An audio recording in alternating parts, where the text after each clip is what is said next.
Charlotte, North Carolina. The Panthers have long been known for their ability to run the football. Just not this year. Had it not been for quarterback Cam Newton, who had 71 yards on 11 carries, the Panthers would have been completely one-dimensional on offense in a 2,823 loss to the Philadelphia Eagles on Thursday night. Carolina running backs Jonathan Stewart, Christian McCaffrey and Fozzie Whitaker were limited to 1 yard on 13 carries. Even wide receiver Curtis Samuel, who had 1 carry for 8 yards on a reverse, outgained Carolina's running backs. "We have a lot of things to look at," said Coach Ron Rivera. "We really do. It's unusual for a Panthers team that has rushed for more yards than any team in the NFL since the start of the 2008 season. But the holes simply aren't there." At one point Stewart was gang-tackled for a 3-yard loss in the backfield by 7 Eagles defenders. The normally mild-mannered Stewart got up screaming at the Carolina bench in frustration. There was nowhere to run. The franchise's all-time leading rusher had 8 carries for -4 yards Thursday and is averaging just 2.9 yards per carry this season. He hasn't scored a touchdown running the ball. "We have to find ways to get him going," Newton said. "That's part of that lethargicness I was mentioning. A team that is heavily favored to run the ball, that's who we are. That's Panthers football. We have to find a way to get that running game going and get Stu involved." Eagles LBS command respect Nigel Bradham likes the hype the Eagles front seven gets around the league, but wonders why the linebackers aren't talked about more. Maybe a 2,823 victory at Carolina that included 3 interceptions of Newton will remedy that. "We feel like we're the most consistent," said Bradham, who finished with 10 tackles. "We're just continuing to grind and try to gain some respect in this league.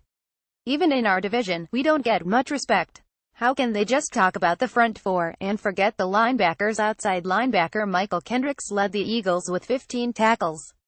Wentz doesn't mind contact. Eagles quarterback Carson Wentz threw for 3 touchdowns on Thursday night, and nearly sneaked in for a rushing score to boot. Carolina's pass rush swarmed Wentz and sent him to the turf repeatedly in the process. Fans might be angry about that, but it didn't seem to bother Wentz in the least. "You don't think about it, honesty," said Wentz, who was 16 for 30 for 222 yards for a 110.7 passer rating, his second straight game in triple digits. "You just look at the tablet to see if it was a protection issue, and fix it. You keep playing ball. It's football, and you're going to get hit." Top targets after tossing 3 touchdowns to receiver Devin Funchess in the last 2 games, Newton most often threw in the direction of McCaffrey and receiver Kelvin Benjamin against the Eagles. Newton targeted McCaffrey 14 times, resulting in a career-high 10 receptions for 56 yards and a 1-yard touchdown in the fourth quarter. Benjamin had 9 catches for 99 yards on 13 targets. Newton attempted a season-high 52 passes, but completed just 28 for 239 yards and was intercepted 3 times. He finished with a 48.5 passer rating, his second lowest of the season, dating to his 43.7 rating against New Orleans on September 24.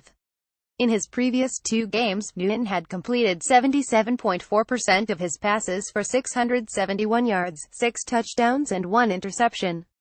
Rivera's decision after battling current Kansas City Chief Harrison Butker for the Panthers' kicking job in the preseason. Graham Gano improved to 15 of 16 on field goals this year, hitting all 3 of his attempts against the Eagles.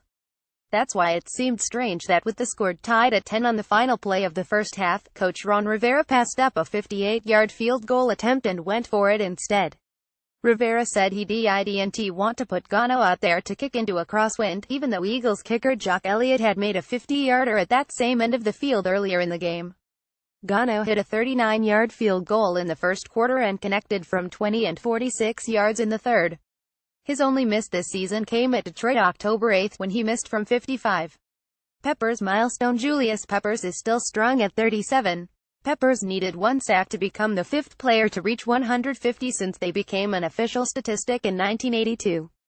The 37-year-old Peppers didn't waste any time reaching it, sacking Wentz on the first drive of the game and forcing a fumble. AP stringers Eli Pacheco and Justin Parker contributed to this report.